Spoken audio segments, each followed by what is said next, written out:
여러분 반갑습니다. 이번 영상은 컴퓨터 기초 및 프로그래밍 언어 두 번째 비대면 수업이 되겠네요. 이번 영상에서는 두 가지 내용에 대해서 한번 공부해 보고자 하는데요. 먼저 이제 컴퓨터의 구조를 한번 알아볼 거고요. 두 번째는 이제 컴퓨터라고 하는 기계 장치는 과연 어떤 장치인가 라고 하는 것에 대한 내용으로 여러분과 한번 공부해 보도록 할게요.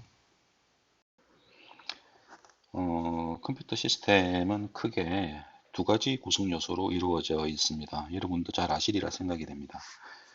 먼저 하드웨어라고 하는 게 있고요. 두 번째로는 소프트웨어라고 하는 것이 있습니다. 하드웨어는 어떤 형태가 있는 것이고요. 소프트웨어는 형태가 없는 것이죠. 네, 그렇게 생각해 보시면 될 겁니다. 여러분이 보시는 컴퓨터의 본체라든지 또는 뭐 키보드라든지 모니터라든지 하는 것들은 전부 다 하드웨어에 속할 거고요. 소프트웨어는 운영체제라든지 또는 이제 아래 한글 프로그램이라든지 여러분이 잘 이렇게 활용하시는 컴퓨터 게임 그런 것들도 다 이제 소프트웨어에 포함된다라고 생각하시면 되겠죠. 하드웨어를 우리가 정의를 한다면 하드웨어는 컴퓨터 시스템을 구성하는 기기장치 이렇게 이제 우리가 정의할 수 있고요. 소프트웨어는 컴퓨터 시스템이나 주변 기기 등의 하드웨어를 작동시키기 위한 모듈이다. 이렇게 정의할 수가 있겠습니다. 자, 그러면은 먼저 하드웨어에 대해서 한번 먼저 알아보도록 하죠. 하드웨어는 컴퓨터 시스템을 구성하는 기기 장치다. 그렇게 설명을 드렸습니다. 그죠? 오른쪽에 보시면은 컴퓨터의 구조를 이렇게 간단하게 도식화해서 나타냈는데요. 아랫부분에 보시면 여기에 이제 하드웨어가 이렇게 있죠. 이 하드웨어를 이제 구동하기 위해서 위에 이렇게 소프트웨어가 존재하고 있습니다. 이 하드웨어는 크게 보면은 네 가지 장치로 또 구성을 할 수 있다고 생각해 볼 수 있어요. 그죠? 첫 번째로는 CPU라고 하는 것이 있고요.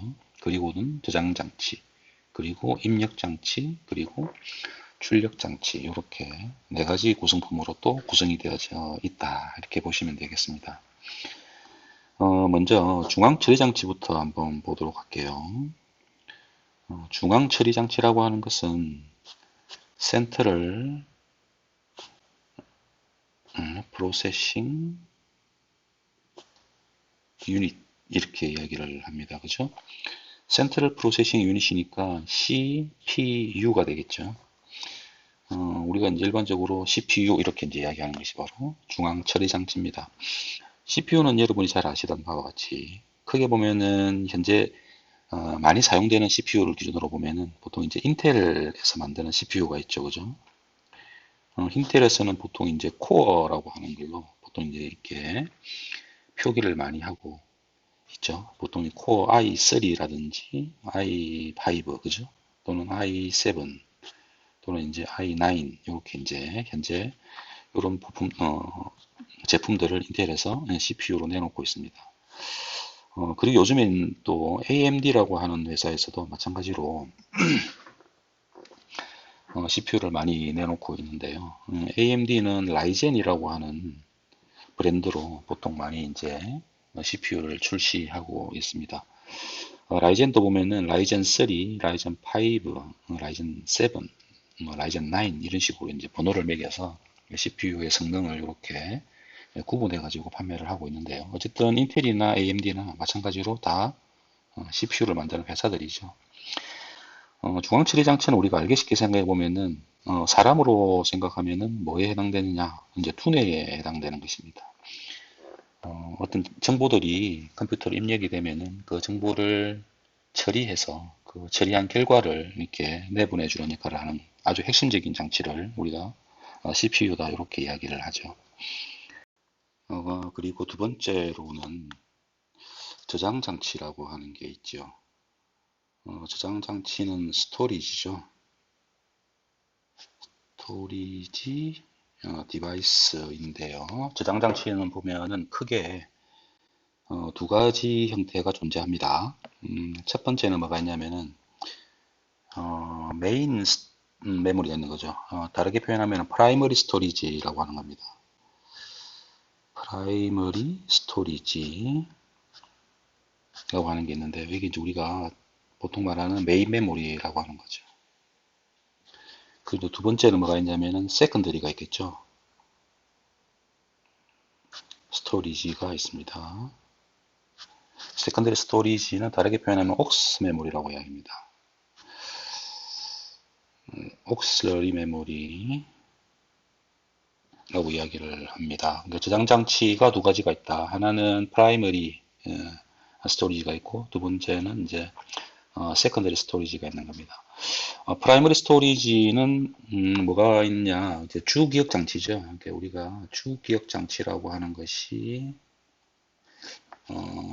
메인 메모리를 이야기하는 거죠. 그죠? 메인 메모리가 바로 결국은 램이죠. 그죠? 그리고 각각의 장치들을 구동하기 위한 어떤 바이오스 같은 걸 저장하는 게 있죠. 그게 이제 보통 롬에 저장된 데 있죠. 롬이 있고요. 그리고 CPU 안에 보면은 또 캐시 메모리라고 들어보셨나 모르겠습니다. 캐시 메모리가 있는데요. 이 캐시 메모리들은 다 이제 프라이머리 스토리지에 포함된다라고 보시면 되겠습니다. 이게 주기억 장치라고 보시면 되는 거죠. 램과 롬은 약간 다릅니다. 그러니까 램은 휘발성입니다. 휘발성이기 때문에 전원이 공급되는 동안에는 기억되어 있는 데이터를 유지하고요. 전원이 끊어지게 되면은 기억되어 있는 데이터가 다 사라지게 되는 것입니다. 롬 같은 경우에는 이제 비휘발성 메모리죠. 비휘발성 메모리는 전원이 공급되든 공급되지 않든 그 안에 들어가 있는 데이터는 지워지지 않는 겁니다. 그래서 이제 보통 주요한 그러니까 하드웨어를 구성하는 데 있어서 가장 중요한 어떤 소프트웨어를 보통 롬에 저장을 하죠.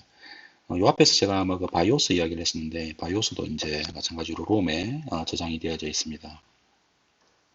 그 다음에 또 뭐가 있냐면은 이제 세컨더리 스토리지가 있다 했죠. 세컨더리 스토리지는 그 보조 기억 장치입니다. 그렇죠. 주 기억 장치의 어떤 기억 용량이나 그런 부분들을 이제 보조하는 겁니다. 보조 기억 장치의 형태는 다양하게 있을 겁니다. 그렇죠. 대부분 이제 보조 기억 장치로 쓰이는 것이 이제 HDD죠. 하드디스크 드라이브. 요즘에는 하드디스크 드라이브를 대체해서 SSD, 그 솔리드 스테이트 디스크 드라이브를 보통 사용을 하죠. 이것들은 이제 보조 기억 장치의 대표적인 것들이 될 거고요. 여기에 이제 더해서 또 뭐가 있냐 하면은 우리 그 DVD 있지 않습니까? DVD-ROM, 그죠? DVD-ROM이라든지 또는 CD-ROM 있죠? 예, CD-ROM. 이런 것들은 다 뭐냐면은 보조 기억 장치가 되겠습니다. 주 기억 장치로서 사용되는 것이 이제 일반적으로는 우리가 램을 사용하죠. 램을 사용하는데 램은 보조 기억 장치에 기억되어 있는 데이터를 컴퓨터가 구동할 때 일시적으로 저장을 하는 겁니다. 보조 기억 장치는 아무래도 주 기억 장치보다 속도도 느리기 때문에 빠른 속도를 요구하는 CPU의 처리를 보조하기 위해서는 데이터를 보조 기억 장치로부터 계속 읽을 수는 없는 것입니다. 그래서 실제 실행에 필요한 근본적인 가장 기본적인 데이터들은 주 기억 장치에 저장이 되고요. 그리고 이제 주 기억 장치에 저장이 한계가 있거든요. 메모리의 한계가. 그렇기 때문에 그 한계를 넘어서는 당장 실행에 필요하지 않은 실행을 보조하는 형태의 데이터들은 보조 기억 장치에 저장이 되어 있다가 필요한 경우에 이제 다시 메인 메모리를 통해서 CPU로 자료로서 입력되는 그런 형태로 컴퓨터가 작동을 한다. 그렇게 여러분이 이해하시면 되겠습니다. 그 다음에 세 번째가 뭐가 있냐면은 이제 입출력 장치가 있습니다. 입출력 장치는 인풋 그리고 아웃풋 장치가 되겠죠. 대표적인 입력 장치는 뭐가 있겠습니까? 여러분이 지금 많이 사용하시는 키보드가 있겠죠. 그죠? 키보드. 그죠? 또 뭐가 있나요? 예, 마우스가 있죠. 대표적으로 우리가 많이 사용하는 것은 이제 키보드와 마우스가 있을 거고요.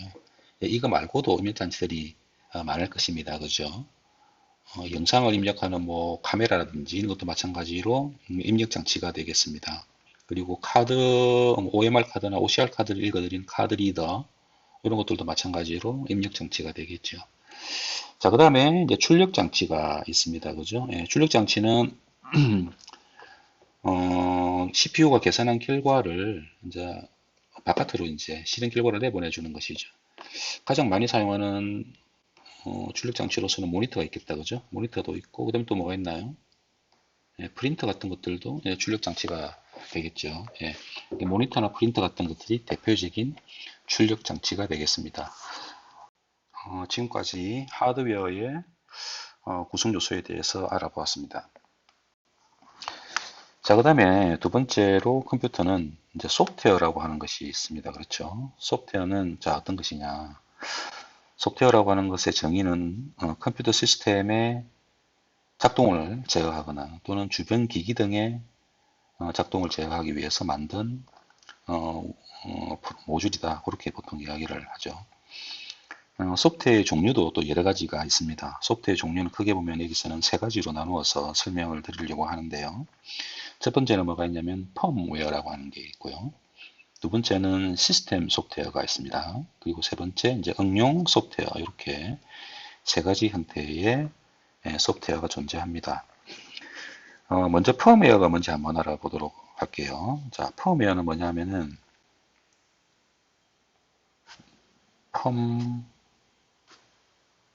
펌웨어라고 하는 거죠. 펌웨어라고 하는 것은 펌이 뭐냐면은 이게 딱딱하다라고 하는 보통 그런 의미를 가지고 있습니다. 그렇죠? 그래서 용어에서도 우리가 대충 알다시피 하드웨어가 존재하고 컴퓨터의 구조에서 보면요. 그리고 뭐가 존재합니까? 펌웨어가 존재하는 거죠. 그 다음에 뭐가 있어요? 우리 지금 배우고 있는 소프트웨어가 있는 것이죠. 그죠? 그래서 이 펌웨어라고 하는 것은 결국 뭐다 하면은 하드웨어와 소프트웨어의 중간에 딱 존재하는 것입니다. 그러니까 결국은 펌웨어라고 하는 것은 하드웨어를 구동하기 위한 소프트웨어입니다. 그렇지만 이것은 이제 응용 프로그램은 아닌 거죠. 응용 소프트웨어는 아닌 것인데, 대부분 보면은 그래픽 카드라든지 또는 이제 메인보드 같은데, 별도의 롬에 보통 이제 저장되어 가지고, 하드웨어를, 작동을 제어합니다. 그러니까 이게 하드웨어의 특성을 가지고 있는 거라고 보시면 됩니다. 하드웨어가 제대로 작동하기 위해서는 그 하드웨어만으로 그 작동을 제어할 수도 있지만 그렇게 하게 되면은 회로가 좀 복잡해지게 되고 이제 덩치도 커지게 되고 문제들이 이제 생기게 되는 것입니다. 그래서 이제 소프트웨어의 형태로 하드웨어의 논리적인 어떤 제어를 보조하는 것이죠. 그래서 이제 하드웨어가 제대로 작동할 수 있는 근거가 되는 것이라고 보시면 되겠죠. 그래서 펌웨어는 조금 어찌 보면은 소프트웨어도 아니고 하드웨어도 아닌 것이죠. 그래서 결국은 이제 하드웨어와 소프트웨어의 특성을 이렇게 보면 됩니다. 하드웨어와 소프트웨어의 특성을 동시에 가진다. 하드웨어도 아닌 것이 또는 소프트웨어도 아닌 것이 하드웨어의 작동에 아주 중요한 역할을 한다. 네, 그렇게 여러분이 이해하시면 네, 틀림이 없을 겁니다. 펌웨어를 또 다르게 또 어떻게 표현하나 말 중에 보면은 바이오스라고 하는 거 있습니다. 그죠? 여러분 바이오스라고 들어보셨죠? 바이오스라고 하는 것은 이제 뭐라고 그러냐면은 베이직 인풋 아웃풋 시스템 이렇게 이제 보통 이야기를 하거든요. 그래서 이제 BIOS에서 이제 바이오스라고 보통 이야기를 하는데요. 바이오스도 마찬가지로 펌웨어의 일종입니다. 예, 이것도 마찬가지로 펌웨어의 한 종류입니다. 이것도 일종의 펌웨어죠. 그래서 여러분 그래픽 카드 같은 거 쓰시다 보면은 왜 펌웨어 업데이트 같은 거 이야기 하잖아요. 그죠? 업데이트를 하라고 하죠. 그죠? 예, 펌웨어 업데이트가 결국은 이제 롬에 저장되어 있는 하드웨어의 동작을 제어하는 소프트웨어의 기능을 향상시킨다. 예, 그게 이제 소프트웨어적으로 가능하다라고 하는 것입니다. 그죠? 그래서 업데이트를 자주 이제 시켜주도 주기도 하죠. 그죠? 메인보드라든지 뭐 사운드 카드 같은 것도 마찬가지로 업데이트할 때 펌웨어 업데이트를 하죠. 예, 그런 것들이 다 뭐냐면은 하드웨어의 작동을 제대로 할 수 있도록 하는 소프트웨어적인 기술 지원이다. 예, 지원 체계다. 그렇게 보시면 됩니다. 그래서 펌웨어는 일반적으로 우리가 이제 사용하는 소프트웨어의 형태는 가지고 있지 않지만 그래도 소프트웨어의 형태는 기본적인 구조는 가지고 있습니다. 그렇지만 이것은 소프트웨어로 분류하기보다는 하드웨어의 특성에 더 가깝다. 그렇게 이해하시면 되겠습니다. 물론 그렇다고 해서 하드웨어처럼 형태가 있는 것은 아니기 때문에 소프트웨어로 분류하기는 합니다. 제가 좀 장황하게 설명드렸지만 어쨌든 펌웨어라고 하는 것은 하드웨어의 구동에 있어서는 반드시 필요한 예, 소프트웨어의 한 종류다. 예, 그렇게 이해하시는 것이 좋겠습니다. 두 번째는 뭐가 있냐면은 운영체계라고 하는 것이 있죠. 운영체계라고 하는 것은 시스템 소프트웨어라고 이렇게 분류합니다. 그래서 시스템 소프트웨어는 템 소프트웨어라고 하는 것이 이제 오퍼레이팅 시스템이죠. 그럼 오퍼레이팅 시스템이라는 이야기를 많이 들어보셨잖아요. 그죠? 보통 이제 OS라고 보통 이야기를 하죠. OS의 대표적인 것은 윈도우가 있습니다. 그렇죠? 여러분 지금 이제 사용하시는 것이 다 윈도우 10이잖아요. 그죠? 이것이 이제 바로 시스템 소프트웨어입니다. 맥킨토시의 경우에는 이제 맥 OS를 별도로 사용을 하죠. 그래서 이제 하드웨어의 제조사에 따라 가지고 윈도우를 사용하는 경우도 있고 또 다른 OS를 사용하는 경우들도 있습니다. 윈도우 말고도 이제 유닉스라든지 이런 것들도 이제 다 시스템 소프트웨어에 이제 포함되는 것이죠. 그리고 이제 요즘에는 시스템 소프트웨어도 처리할 수 있는 데이터의 크기에 따라 가지고 32비트, 그죠? 또는 64비트 이런 식으로 또 이제 다시 또 나누어지기도 하죠. 대부분 여러분이 쓰시는 것은 이제 64비트 시스템 소프트웨어를 보통 사용을 하실 겁니다. 세 번째는 뭐가 있냐면 이제 응용 소프트웨어가 있습니다. 응용 소프트웨어. 우리가 이제 어플리케이션이라고 이야기하죠. 네, 소프트웨어다. 응용 소프트웨어는 어떤 것들이 있을까요? 딱 떠오르는 게 어떤 게 있습니까? 여러분이 많이 사용하시는 한글, 그죠? HWP라고 하는 거 있죠. 예. 그 다음에 또 뭐가 있나요? 오피스 같은 게 있죠. MS 오피스, 그죠? 그리고 각종 게임들, 그죠? 이것들은 다 뭐가 되느냐? 응용 소프트웨어죠. 응용 소프트웨어는 이제 컴퓨터의 활용을 극대화하기 위해서 이런 소프트웨어를 만드는 제조사에서 만들어 가지고 배포하는, 그죠? 공짜 소프트웨어도 있고 또 돈을 주고 사야 되는 소프트웨어들도 있고 그렇죠. 마찬가지로 응용 소프트웨어가 이제 이번에 우리가 프로그래밍 언어로 배울 파이썬 같은 경우에도 마찬가지로 응용 소프트웨어가 되겠습니다. 그죠? 네. 그 소프트웨어들은 크게 보면 이렇게 세 가지 형태의 소프트웨어 종류가 존재합니다. 그래서 펌웨어가 있고요. 펌웨어가 하드웨어의 작동을 제어하는 소프트웨어고요. 그리고 이제 시스템 소프트웨어, 실제 이제 응용 소프트웨어가 구동될 수 있는 베이스가 되는 것이죠. 가장 중요한 소프트웨어가 되겠습니다. 그렇죠? 그게 이제 오퍼레이팅 시스템이다. OS다 보통 이야기를 했고요. 그리고 이제 응용 소프트웨어가 있습니다. 그죠? 이게 시스템 소프트웨어에서 돌아가는 컴퓨터의 활용을 효율적으로 하기 위한 목적에 맞는 컴퓨터 프로그래밍이 되겠죠.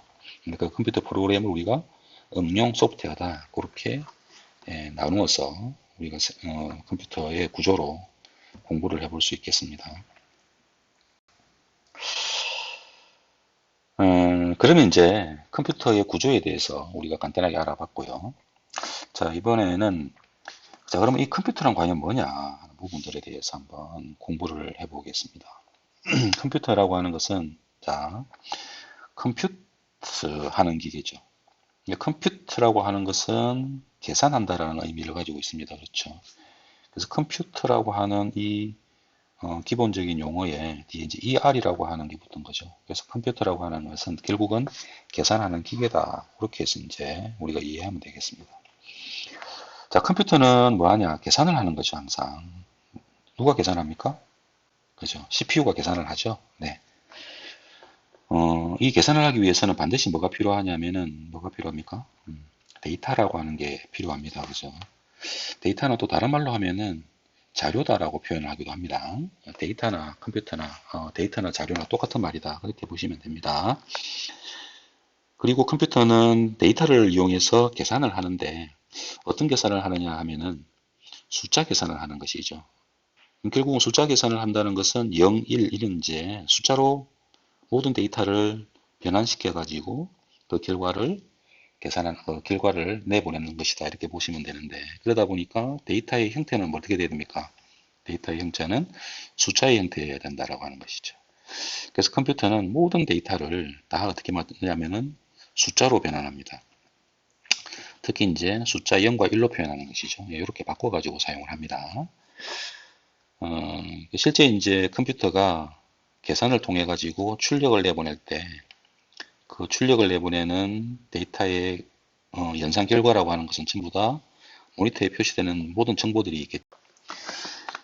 그리고 이제 컴퓨터로 재생하는 음악이라든지 영상, 그죠? 이런 것들은 전부 다 컴퓨터가 계산한 결과입니다.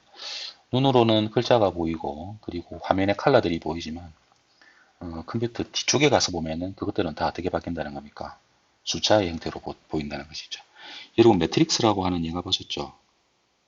보셨습니까? 네, 보시면은, 그때 거기 보면 화면에 0, 1이라고 하는 글자들이 쫙 이렇게 움직이는 게 보이죠, 그죠?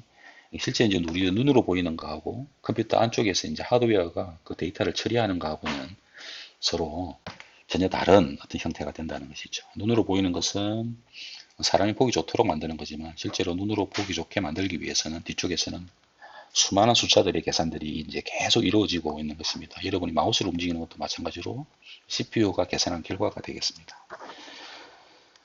그래서 이제 컴퓨터는 계산을 하는데 어떤 계산을 하느냐? 숫자 계산을 한다. 그때 어떤 숫자를 사용하느냐? 두 개의 숫자를 쓰는 거죠. 0하고 1, 요 두 개만 쓰는 겁니다. 0과 1. 0과 1은 우리가 이제 이진법이라고 이야기하는데요. 이진법은 어떻게 표현하는지 요건 이제 다음 영상에서 다시 또 설명을 드릴 기회가 있을 것입니다. 그래서 컴퓨터는 0과 1의 두 개의 숫자로 모든 자료를 처리한다라고 했는데 그러면 컴퓨터는 0하고 1을 알아듣느냐? 실제 숫자 0과 1을 알아듣지 못하는 거죠. 컴퓨터는 못 알아듣습니다. 그죠? 오로지 이 0과 1을 어떻게 하느냐 하면은 전기가 통하느냐, 통하지 않느냐라고 하는 것이죠. 그래서 우리가 형광등을 생각해 보면은 불이 켜졌냐, 꺼졌냐 하는 것입니다. 그래서 이제 숫자 1은 닫힌 스위치죠. 그러니까 전원이 연결되어 있는 거고요. 숫자 0은 열린 스위치이기 때문에 전원이 끊어진 겁니다. 그죠? 그러니까 불이 우리가 이제 전등으로 생각하면은 이거는 전등이 꺼진 상태죠. 이것은 전등이 켜진 상태가 되는 것입니다. 그러니까 모든 데이터를 다 어떻게 처리하는 겁니까? 어떤 스위치를 달아가지고 그 데이터들이 스위치의 조합으로 표현된다는 것이죠. 그러니까 스위치가 여러 개가 있겠죠. 그죠? 스위치 한 개 가지고는 될 게 아니니까요. 그 뒤에서 이제 우리가 컴퓨터가 처리하는 단위가 있습니다. 그죠? 비트나 바이트 이런 것들이 있습니다. 예, 그때 이제 실제로 컴퓨터가 처리하는 단위를 설명하면서 이 부분에 대한 내용들도 제가 연결해서 설명을 드리도록 할 텐데요. 어쨌든 컴퓨터는 숫자 0과 1, 근데 숫자 0과 1을 바로 받아들이는 것이 아니고 전원이 흐르느냐, 전원이 차단되느냐를 따라 가지고 0과 1을 자기가 인식한다라고 하는 것입니다. 그것이 많은 형태의 스위치들이 조합이 되어 가지고 어떤 정보 하나를 처리하게 되는 그런 과정을 거칩니다. 이제 컴퓨터의 정의에 대해서 같이 한번 알아보도록 합시다. 컴퓨터는 기본적으로 계산하는 기계다 이렇게 이야기를 했습니다. 어떤 계산을 한다 했습니까? 그렇죠? 숫자 계산을 한다라고 했죠. 그래서 이제 숫자를 이용해서 계산하는 기계인데요. 처음에 이제 이 컴퓨터의 용어는 전자계산기였습니다. 그때 이 전자계산기에서 사용되었던 소자가 뭐냐면은 진공관이었죠. 지금은 이제 트랜지스터라고 하나 들어보셨죠? 트랜지스터라고 하는 게 이제 반도체인데 지금 트랜지스터를 이용해서 연산을 하는데 예전에는 이제 진공관을 이용해서 연산을 했었습니다. 어쨌든 컴퓨터는 계산하는 기기입니다. 그럼 이 컴퓨터가 최초로 한 계산은 무엇이었을까요? 최초로 한 계산은 뭐냐면은 탄도 계산을 했습니다. 탄도 계산을. 탄도가 뭘까요? 탄도는 대포에, 그죠? 탄두가 날아가는 궤적을 계산하는 것이죠. 이 탄도를 계산해야 되니까 언제 사용되었냐? 전쟁통에 사용됐겠죠. 그때 우리가 이제 제2차 세계대전이 있었지 않습니까? 우리가 최초의 컴퓨터다라고 하는 그 컴퓨터가 뭐냐면은 ENIAC이라고 하는 겁니다.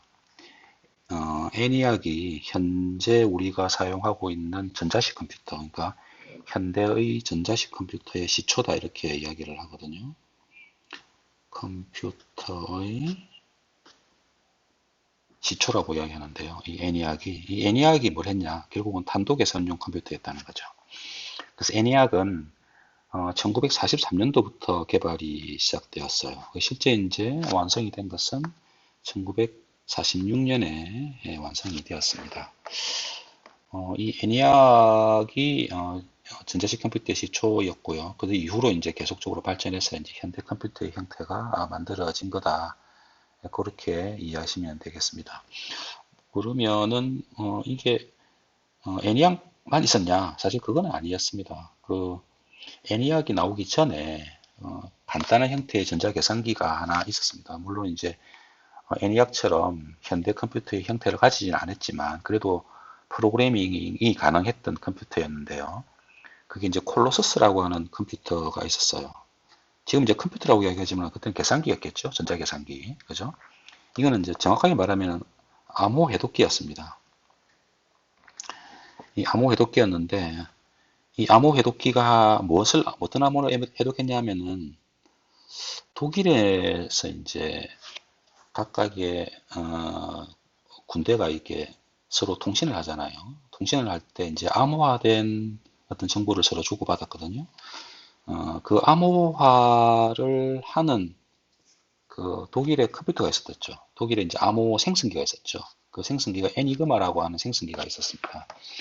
이 애니그마로 생성된 그 독일의 암호는 기존에 있는 방식으로는 풀기가 상당히 어려웠다고 합니다. 그래서 이제 이 애니그마를 해독하기 위해서 만드는 게 이제 콜로서스죠. 이때 이제 우리가 컴퓨터의 발전사에서 우리가 이제 아주 유명하게 비중 있게 다뤄야 될 사람이 나옵니다. 그 사람이 누구냐 하면은 앨런 튜링이라고 하는 사람입니다. 앨런 튜링은 영국의 수학자입니다. 영국의 수학자고 이 사람이 컴퓨터의 발전사에서 아주 중요한 기여를 했는데요.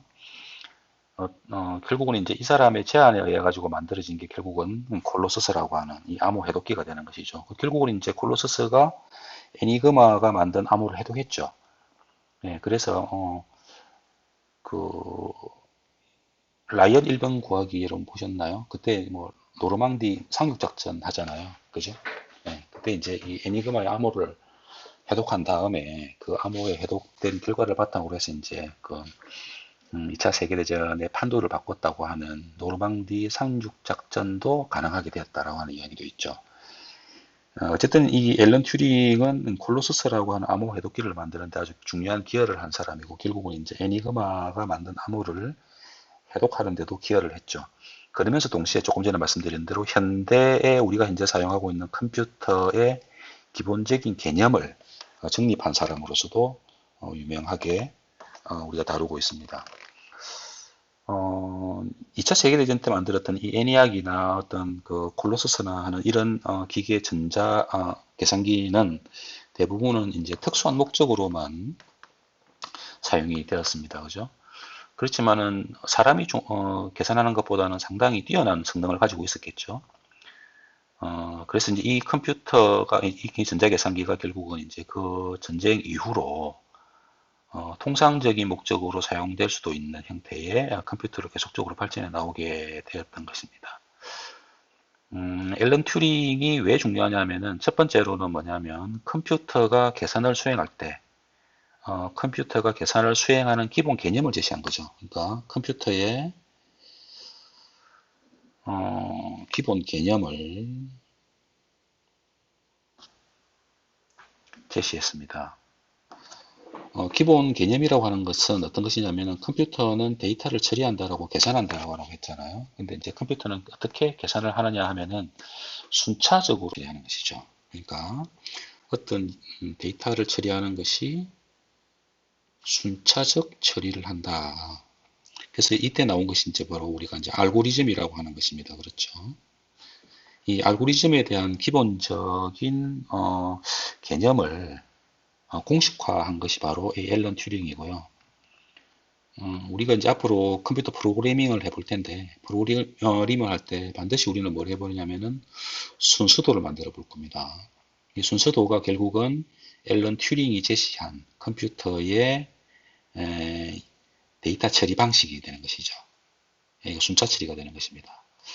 그리고 이제 두 번째는 또 뭐였냐면은 이 컴퓨터가 이전에는 특수한 목적으로만 사용되었는데 앨런 튜링은 이 컴퓨터가 어, 어, 뭐라 해야 되나 들어가는 데이터, 그러니까 입력되는 데이터에 따라 가지고 다양한 일을 할 수 있다라고 정의를 한 것입니다. 그러니까 범용적인 어떤 컴퓨터의 개념을 제시한 거죠. 그래서 범용 계산 기계의 마찬가지로 개념을 제시하였습니다. 범용 계산 기계죠. 그러니까 예를 들면 이런 것입니다. 어떤 컴퓨터 본체가 있다라고 하면은 이 컴퓨터 본체에 사용자, 그죠? 그러니까 컴퓨터를 일을 시키게 만드는 어떤 프로그래머나 사용자가 있을 겁니다. 그 사용자가 컴퓨터에 데이터를 입력할 때 순차적으로 어떤 데이터들을 계속 입력해 주는 것이죠. 예를 들어서 전공되어 있는 어떤 아니면은 부호화되어 있는 테이프가 있다 이거지. 자, 그런 테이프에다가 자료를 담고 그러니까 그 자료를 읽고 쓸 수 있도록 그러니까 그 컴퓨터가 읽고 쓸 수 있도록 만들어 난 다음에 이 자료를 컴퓨터에다가 입력을 시켜주게 되면은 이 컴퓨터는 받아들이는 자료를 처리해서 그 결과를 순차적으로 처리해서 결과를 내보낸다라고 하는 거죠.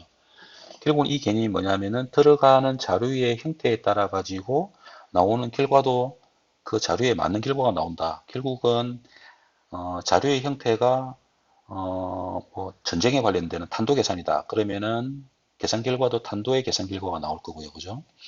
또는 뭐 사칙 연산, 그죠? 더하기, 빼기, 곱하기, 나누기 하는 어떤 사칙 연산에 대한 데이터가 들어가게 되면은 사칙 연산의 결과가 나오게 될 거고요. 하여튼 들어가는 어떤 형태의 자료에 따라 가지고 나오는 결과도 항상 그 자료에 맞는 결과가 나오도록 하는. 그래서 컴퓨터 기계는 하나인데 이 기계가 내는 결과가 다양하다라고 하는 것이죠. 다양해질 수 있다라고 하는 것이죠. 이런 개념이 지금 보면 아주 당연한 것인데 최초로 만들어졌을 때는 컴퓨터가 그때는 이것이 당연한 개념이 아니었다는 것이죠. 그래서 이러한 당연한 개념들을 만든 사람이 바로 이 앨런 튜링이라고 하는 사람입니다. 그래서 이 앨런 튜링에 대한 내용들은 여러분도 한번 인터넷 검색을 한번 해보시면서 이 사람이 왜 중요한 사람인지 한번 찾아보시는 것도 흥미 있으실 거라고 생각이 됩니다. 그리고 정리해 본다면 컴퓨터는 결국은 계산하는 기계다. 그리고 계산은 숫자를 가지고 계산을 하고 현대적인 컴퓨터는 2차 세계대전 때 탄도 계산을 하기 위한 애니악으로부터 시작이 되었고 지금 우리가 사용하는 컴퓨터에 대한 기본 개념들은 이 앨런 튜링이라는 사람에 의해서 만들어졌다. 이렇게 여러분이 이해하시면 되겠습니다. 컴퓨터를 정의하고 기본적인 컴퓨터의 개념을 잡기 위해서는 제가 지금 설명했던 내용 이외에도 인터넷에서 검색해 보시면은 다양한 많은 정보들이 있을 겁니다. 그렇죠?